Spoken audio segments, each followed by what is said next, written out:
Hello, hello. We're excited to have you back. Welcome to another video.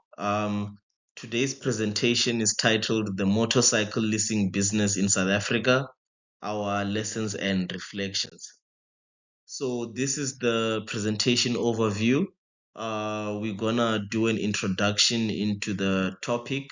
We're gonna talk a bit about the research we did prior to starting the business. We're gonna talk about the experience of purchasing the motorbike.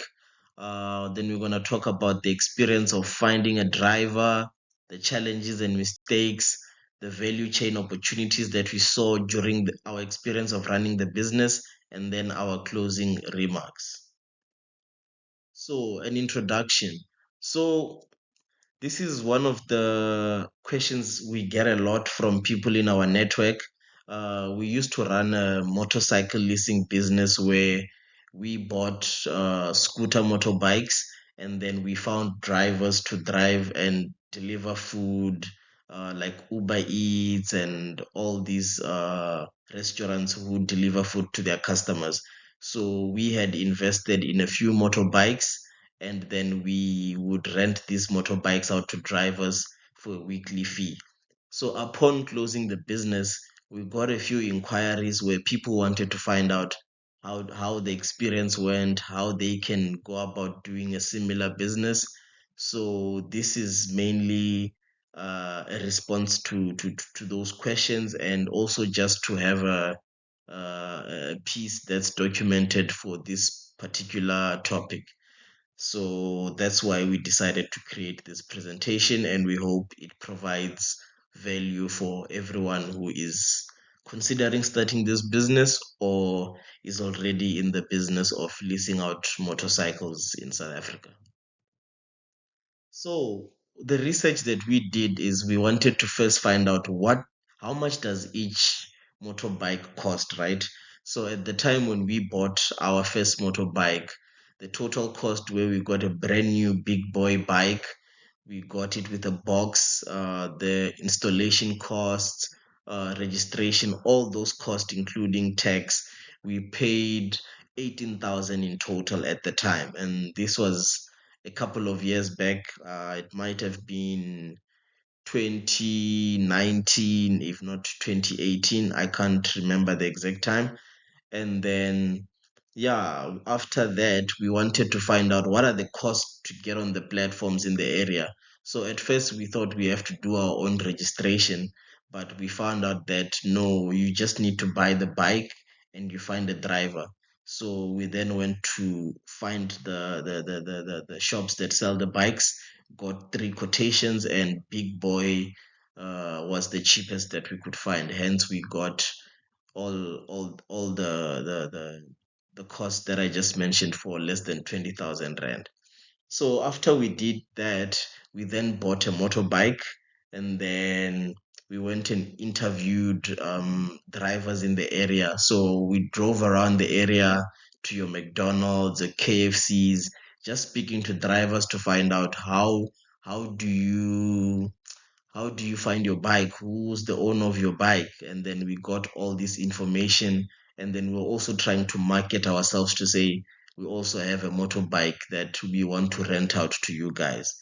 So, but then the mistake that we did was that we never interviewed the owners of the motorbikes. We only interviewed the drivers, which I think if we had interviewed the drivers and also the motorbike owners, we would have gotten two perspectives about the business. So we only got the perspective of the drivers and not the people who were actually owning the motorbikes that the drivers were driving.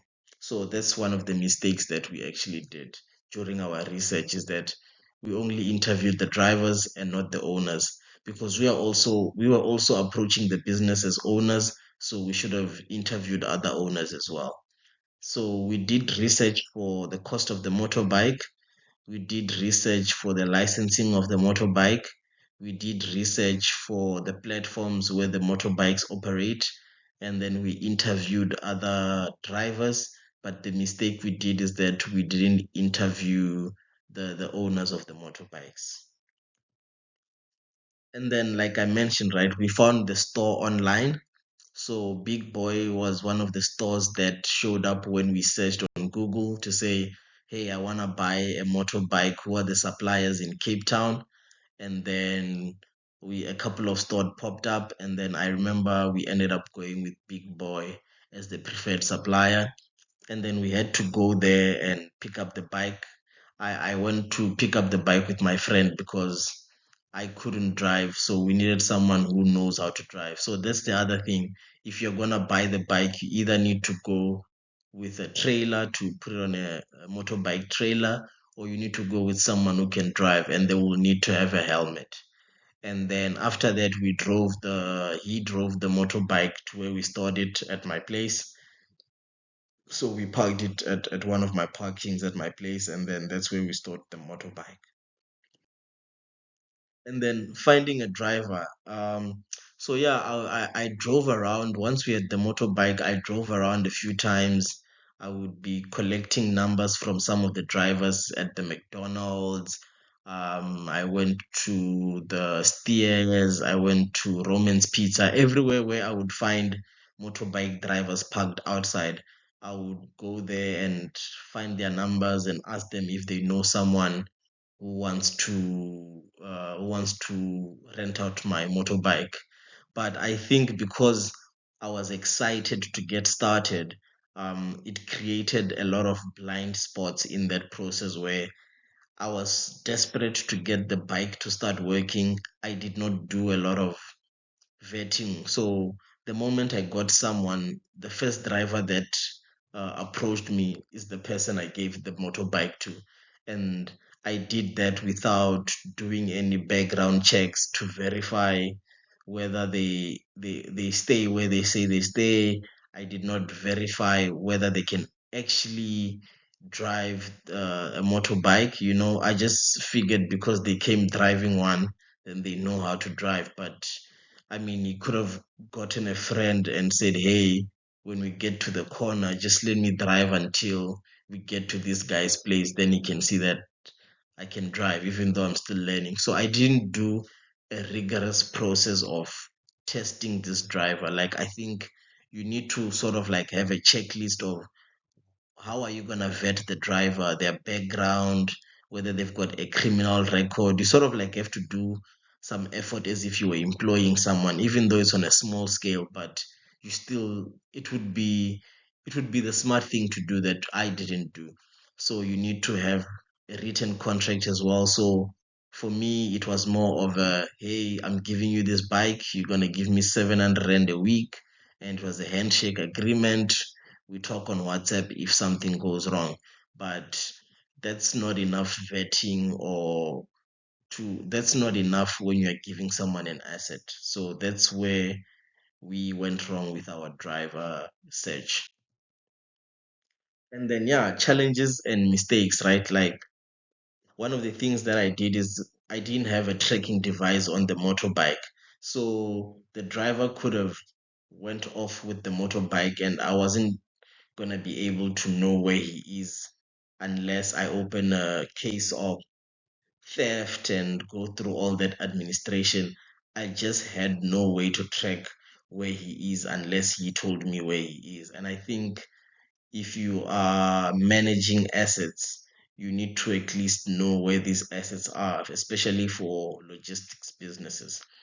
And then I never reviewed the driver's profile on the platforms he was using. So I should have every week met up with him and say, okay, show me your cell phone that you're using. I want to see how you are performing on Uber Eats. I want to see how you are performing on Take a Lot, just to see that this person is actually working. Because sometimes they will claim that they were not working on a particular day, but you would be able to confirm that if you check the platforms they use to say, okay, did this person log in today or not? So I could have went the extra mile and not just trust someone and say, okay, if you're saying that you didn't work on Tuesday, let's go through the platforms. Let's see if you logged in any request on that day. So that would have been a way to actually confirm that this person is working or they are not working as they claim to not be working. Um, I wasn't really tracking mileage on the motorcycle weekly. I was more concerned about when it was time for service. So the motorcycles had to be serviced every 3,000 kilometers. So I'd always just want to know when it's almost time for service, but I should have maybe tracked every 250 kilometers or 500 just to know what's going on a regular basis with the motorcycle. And then there was a specific oil that you needed to use so that it doesn't affect the motorcycle engine. And I think because it's a little bit pricey, if you leave it to the driver, they would just buy any cheap oil and just throw it in there just so that the bike keeps running. But once the bike breaks down, using that wrong oil will cost you later. So I should have maybe taken it upon myself to do the refilling of the oil myself, or another way could have been buy a lot of oil, replace oil consumables, and then give the driver a bottle once a week or something, but make sure that he's using the correct oil. That's one of the things that we didn't do. And then not knowing where the driver stays, that was one of the mistakes I did, because like I'm saying, if he was someone else, he could have ran off with the bike. You know what I'm saying? And then when we were expanding the business, the mistake that we also did was we bought a second-hand motorbike. For someone who doesn't understand the thing about motorbikes, it's not advisable to buy a second-hand because you're just gonna be dealing with a lot of issues that even the mechanic can just tell.